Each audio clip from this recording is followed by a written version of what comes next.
Hi, Grandma here reading To Kill a Mockingbird. So Jim was able to get his pants back without his dad knowing, we think. And we're going to begin chapter 7. And he lost his pants out, in case you forgot, under the fence at the Radley house. The fence caught his pants, and the only way he could get away from Nathan Radley, who had a shotgun, was to crawl out of his pants. Okay, chapter 7. Jim stayed moody and silent for a week. As Atticus had once advised me to do, I tried to climb into Jim's skin and walk around in it. If I'd gone alone to the Radley place at 2 a.m, my funeral would have been held the next afternoon. So I left Jim alone and tried not to bother him. School started. The second grade was as bad as the first. Only worse. They still flashed cards at you and wouldn't let you read or write. Miss Caroline's progress next door could be estimated by the frequency of laughter. However, the usual crew had flunked the first grade again and were helping keep order. The only thing good about the second grade was that this year I had to stay as late as Jim, and we usually walked home together at 3 o'clock. One afternoon when we were crossing the schoolyard toward home, Jim suddenly said, "There's something I didn't tell you." As this was his first complete sentence in several days, I encouraged him. About what? About that night. "You never told me anything about that night," I said. Jim waved my words away as if fanning gnats. He was silent for a while. Then he said, "When I went back for my breeches, they were all in a tangle. When I was getting out of them, I couldn't get them loose. When I went back," Jim took a deep breath, "when I went back, they were folded across the fence like they were expecting me." Across. And something else, Jim's voice was flat. "Show you when we get home. They'd been sewed up. Not like a lady sewed them, like something I'd try to do. All crooked. It's almost like somebody knew you were coming back for them." Jim shuddered, like somebody was reading my mind. Like somebody could tell what I was going to do. Can't anybody tell what I'm going to do lest they know me? Can they, Scout? Jim's question was an appeal. I reassured him. "Can't anybody tell what you're going to do lest they live in the house with you? And even I can't tell sometimes." We were walking past our tree. In its knothole rested a ball of gray twine. "Don't take it, Jim," I said. "This is somebody's hiding place." "I don't think so, Scout." "Yes, it is. Somebody like Walter Cunningham comes down here every recess and hides his things, and we come along and take them away from him. Listen, let's leave it and wait a couple days. If it ain't gone then, we'll take it then, okay?" "Okay, you might be right," said Jim. "It might be some little kid's place, hides his things from the bigger folks. You know, it's only when school's in that we found these things." "Yeah," I said, "but we never go by here in the summertime."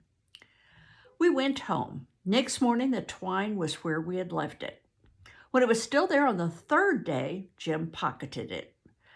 From then on, we considered everything we found in the knothole our property. The second grade was grim, but Jim assured me that the older I got, the better school would be.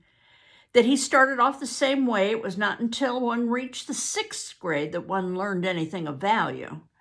The sixth grade seemed to please him from the beginning. He went through a brief Egyptian period that baffled me.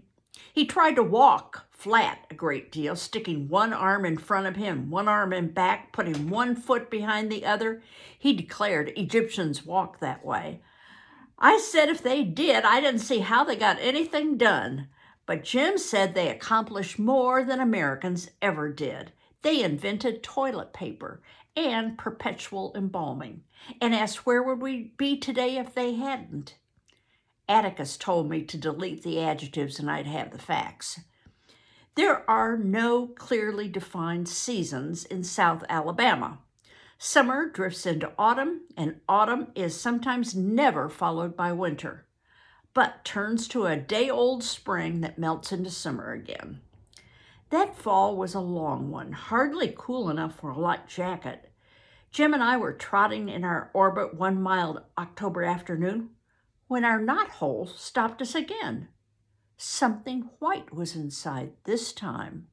What do you think that is? Jim let me do the honors. I pulled out 2 small images carved in soap. One was the figure of a boy, the other wore a crude dress. Before I remembered there was no such thing as hoodooing, I shrieked and threw them down. Jim snatched them up. "What's the matter with you?" he yelled. He rubbed the figures free of red dust.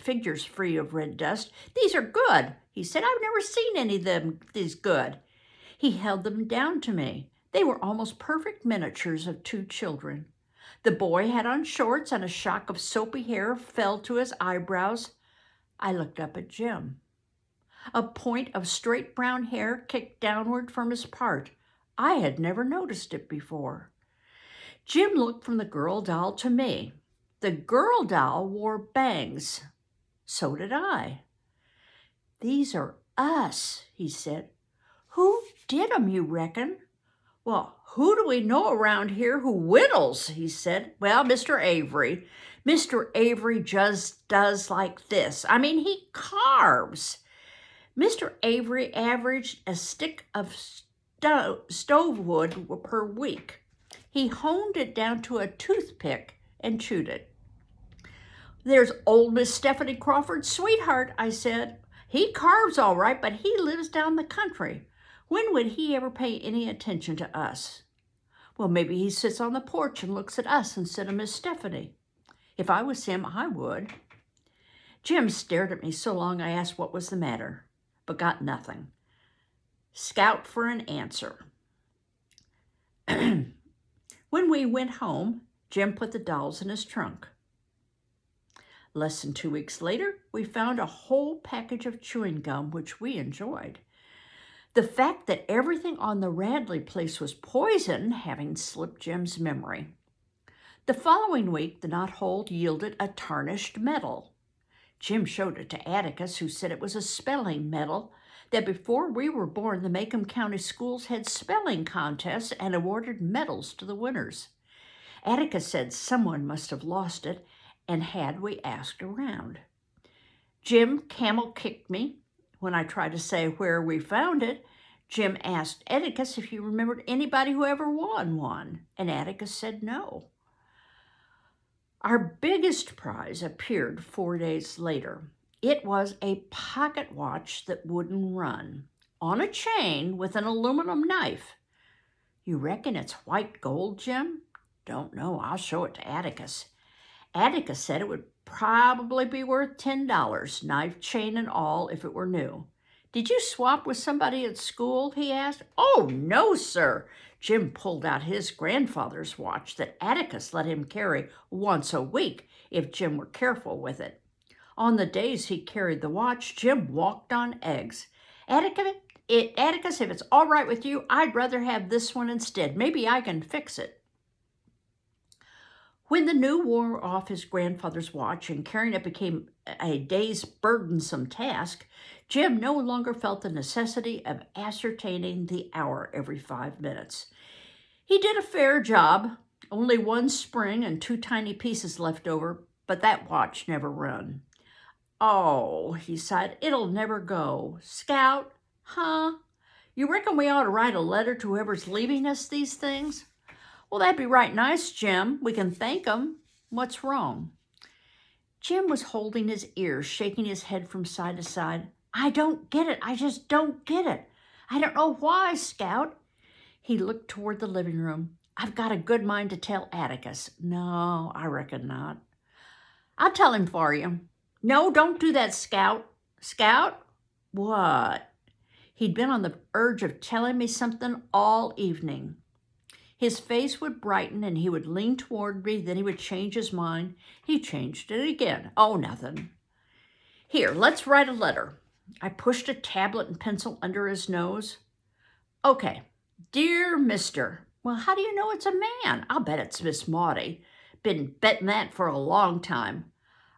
Miss Maudie can't chew gum. Jim broke into a grin. You know she can talk real pretty sometimes. One time I asked her to have a chew and she said no thanks. That chewing gum cleaved to her palate and rendered her speechless, said Jim carefully. Doesn't that sound nice? Yeah, she can say nice things sometimes. She wouldn't have a watch and chain anyway. Dear sir, said Jim, we appreciate everything which you have put into the tree for us. Yours very truly, Jeremy Atticus Finch. He won't know who you are if you sign it like that, Jim. Jim erased his name and wrote Jim Finch. I signed Jean Louise Finch, in parentheses, Scout, beneath it. Jim put the note in an envelope. Next morning, on the way to school, he ran ahead of me and stopped at the tree. Jim was facing me when he looked up, and I saw him go stark white. Scout! I ran to him. Somebody has filled the knothole with cement. Well, don't you cry now, Scout. Don't cry now. Don't you worry. He muttered at me all the way to school. When we went home to dinner, Jim bolted his food, ran to the porch, and sat on the steps. I followed him. Hasn't passed yet, he said. Next day, Jim repeated his vigil and was rewarded. Howdy do, Mr. Nathan, he said. Morning, Jim and Scout, said Mr. Radley as he went by. Mr. Radley, said Jim. Mr. Radley turned around. Mr. Radley, did you put cement in that hole in the tree down yonder? Yes, he said. I filled it up. Well, why'd you do that, sir? Trees dying. You plug 'em with cement when they're sick. You ought to know that, Jim. Jim said nothing more about it until late afternoon. When we passed our tree, he gave it a meditative pat on its cement and remained deep in thought. He seemed to be working himself into a bad humor, so I kept my distance. As usual, we met Atticus coming home from work that evening. When we were at our steps, Jim said, Atticus, look down yonder at that tree, please, sir. What tree, son? The one in the corner of the Radley lot coming from school. Yes. Is that tree dying? Well, no, son, I don't think so. Look at the leaves. They're all green and full. No brown patches anywhere. It ain't even sick.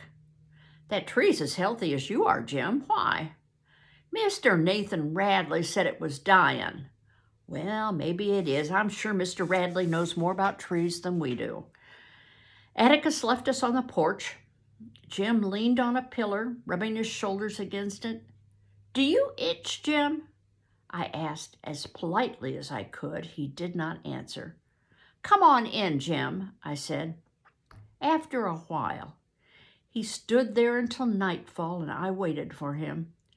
When we were in the house, I saw he had been crying. His face was dirty in the right places, but I thought it odd that I had not heard him. Well, I think that what she thought was him scratching against the pillar was really him having, crying silently with heaves. What do you think he's so sad about? Yeah, I think he's sad that whoever it was that's leaving them gifts, they can no longer play that game. Wonder why Nathan Radley did that. Who do you think has been leaving the treats for the kids? Well, maybe we'll find out in the next chapter. Bye-bye.